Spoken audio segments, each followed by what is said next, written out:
Today is July 20th, 2017, and I was curious if you're optimistic about the future. I have to be optimistic about the future because the other side is awful.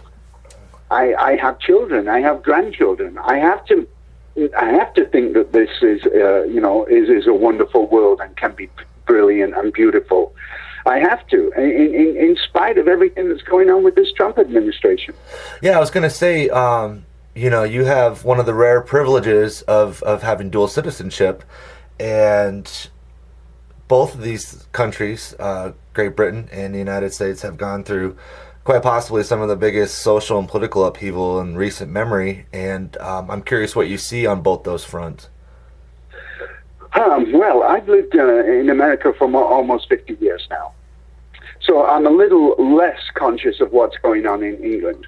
I do think that Brexit was a mistake. I do think that, to isolate yourself from the European community is a mistake. It used to be that you could, travel all the way through all the countries in Europe and not have to go through passport control and la, la, la, la, la, la, la. So that's what I understand about England. In terms of this country, America is one of the greatest countries on earth. That's why I became an American citizen over 30 years ago. We deserve better than what we have. Oh, I agree. What's funny is I was talking to someone the other day, and if you were to take today's date, July 20th, and apply it to July 20th, 1967, 1977, 87, 97, 2007, all the social issues would be pretty similar. Yeah. But like I said, we deserve better than this. In terms of Trump as a man, I have great concern over him being a decent man. I don't think so at all. Yeah.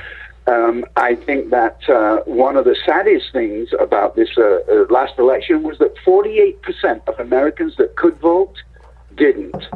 Yeah, agreed, yeah. And look what happened. Well, you've spoken at length in interviews over the years about the social responsibility of musicians and artists using their platform for good. And I think of that clip of you and Peter Noon talking of Herman's Hermits, and where you said we can stop world wars before they even started, and that really struck me, especially as someone who's a big fan of not only the music of the 60s but the message of the 60s. And I was wondering if you see that in mainstream music or where it went, what happened to it. I think that look, you can count the people that own the world's media probably on one hand, maybe two hands, and they don't want you disturbing the status quo. They do not want people rocking the boat. They want you to lie down, be sheep, shut the fuck up while we rob you. Yeah. That's what's going on here. This is just bread and circuses, invented by the Romans, probably going on way before the Romans. Bread and circuses. Give them a little to eat and distract them with the Kardashians while we rob you. Yeah. And that's what's going on here. And Trump, unfortunately, is a terrible example of a human being. Some of the things he said about dividing people, some of the awful things he said about women, about Mexicans, about black people, this man is insane. And I certainly hope that his large mouth will bring him down. Well, it's one of those things where some people think that it came out of nowhere, and I'm like, no, this is the result. No, it didn't. This is the result, This has been going on since Reagan. Yeah, exactly. And it's the result of all of that. Yes. With that said, though... one of the things that he's done is torn the curtain between civility and violence. He seems to have removed that curtain, and he's given people that have crazy ideas an excuse to talk about their crazy ideas. And this is not good. Well, what's scary is for me as a journalist that people look at me as I'm as a liar. Where I'm like, no, because you don't agree with me doesn't mean I'm lying.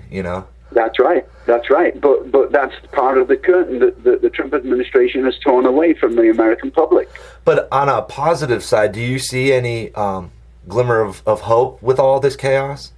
I do, and I'll tell you why. Physics. The pendulum. Yeah, exactly. It will swing back. It may take 4 years. It may take 8 years. I certainly hope not. It only may take another 6 months. But this pendulum will swing back. You cannot treat people like this.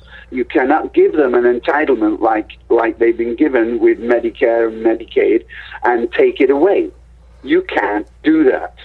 Where does that, I mean, when I hear you talk, there's that same fire within you that I saw in those clips from 50 years ago. Where does that fire come from? Being a human being. Championing the underdog. I've been this person all my life. I mean, you saw that footage that you're talking about was, what, almost 50 years ago? Yeah, well, some people might say when you get older, you might become jaded about the whole thing, you know what I mean? No, I'm not one of those people. I got to fight until my last breath. I hear you. Well, and with that said, with all the things going on in the world, especially with the environment and things like that, I think of that song, The Last Whale, and I wonder if you think about that song's meaning when applied to today. I do, because, the truth is, originally I wrote that for Crosby. It was him that people were throwing harpoons at. Yeah. I love the song and I sing it every single night. And I have to tell you, Garrett, that I put as much passion into every single song that I sing. That's my job. Yeah. I need my audience to understand that, first of all, I want to be there. Yeah. Well, it's very important because of an audience can spot it immediately if you're just going through the motions. Well, if you mind me asking, I watched that interview from last year where you were, it was evident that you felt very hurt by what happened with the whole Crosby relationship, and I was wondering if anything's changed in that last year. No, Crosby and I have not spoken one word in 2 years. Is it just one of those things where it is what it is and let it lie? The truth is, I think he's an asshole. Yeah. Well, that's the truth. He has treated me badly. I've been there for the last 45 years with David Crosby. I have pulled him out of so much shit. It's insane. Well, it's one of those... Well, yeah, it's one of those things where, and in my personal life as well, where at some point you just have to cut ties and move on. And that's exactly what I'm doing. Because, the people that love you the most are the ones that, or the people that you love the most can be the ones that hurt you the deepest. And that's what's going on with me and David. Well, I find it very difficult to forgive his treatment of me for the last 2 years. Next year is the 50th anniversary of the formation of Crosby, Stills, Nash. I was curious about your thoughts on that number, professionally and personally. It seems like a long time ago, doesn't it? The truth is that if CSN or CSNY never play another note of music, we at least put some decent music out into the world. We try to use our music as a form of communication with our audience to make them think about things they may not necessarily want to think about, as well as shake their ass because, CSNY was a great rock and roll band. But I'm very proud of everything we did. And like I said, if nothing else happens, hey, we had 45-year run. When you guys walked on stage at Woodstock, what was the first thing that went through your head? Holy shit, look at all these people. I mean, seriously. We flew into Woodstock on a helicopter, so we flew over that audience, and it was enormous. Like Crosby said, it looked like an encampment of the Macedonian army. Yeah. But when you're on the stage looking out at that, all those people, that was insane. What performance stuck out for you the most that really defined that event? Sweet Judy Blue Eyes, probably. Yeah. What about in terms of our contribution to the show? What about with other performers that you saw too? I think Jimmy is the big memory. We were pulling away just as Jimmy was starting the Star Spangled Banner, and to hear that loud and slowly getting fainter as we pulled away was an incredibly memorable moment. Well, with that said, my mother was flower child of the 60s, someone who really looked at that time as a time of change, that one person can make a difference mentality. Yes. And then, she's 69 years old, 68, and she still has that fire of she's the one that's doing true hippie. Yeah, doing the protest and making sure that people are aware of what's going on around them.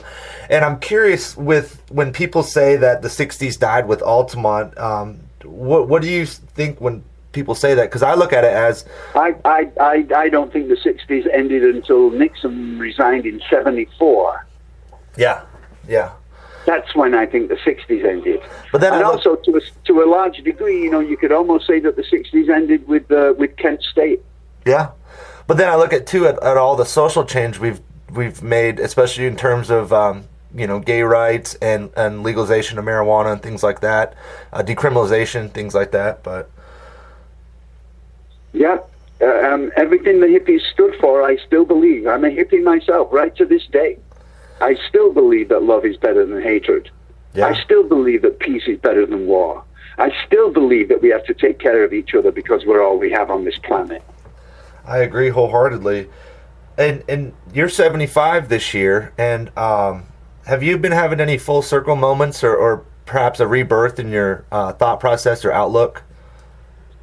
I did, and it was interesting. When I wrote my autobiography, Wild Tales, I got to the end of the first manuscript of the book. The very first manuscript. It's like double spaced and single page. And lots of them. And I got to the end of the story. I was at my house in Los Angeles, completely alone, and I looked down after I read it, and I said, "Holy shit! I wish I was him." Because my life sounded so insane. Yeah. And I began to realize that my life has been insane. I mean, I've been living it day to day. But when you look at it in terms of the, 50 years, 60-year history, it's what an insanely lucky man I am. Yeah. What moment for you personally that you remember the most and define the 60s? Probably helping to pull down the Berlin Wall. Yeah. I think symbolically that was an incredible thing. With what is the legacy of Crosby, Stills, Nash and Young? The music. It's the only thing that's important about us. It's not important who we are. It's not important how much we fight. It's not important how much we love each other. Yeah. Only important thing is what music did we make. What's a good day for you these days? A typical day in Graham Nash's life? I wake up, I realize I'm alive, I have a cup of coffee with my beautiful girlfriend Amy Grantham in my new apartment in New York, having lived for 40 years in Hawaii, and having divorced my wife of 38 years because we fell out of love. And I fell back in love with Amy Grantham, and my day is one of love and peace and creation. Yeah. And that's what I'm trying to do. It's the best way I can help myself, and it's the best way I can help the planet.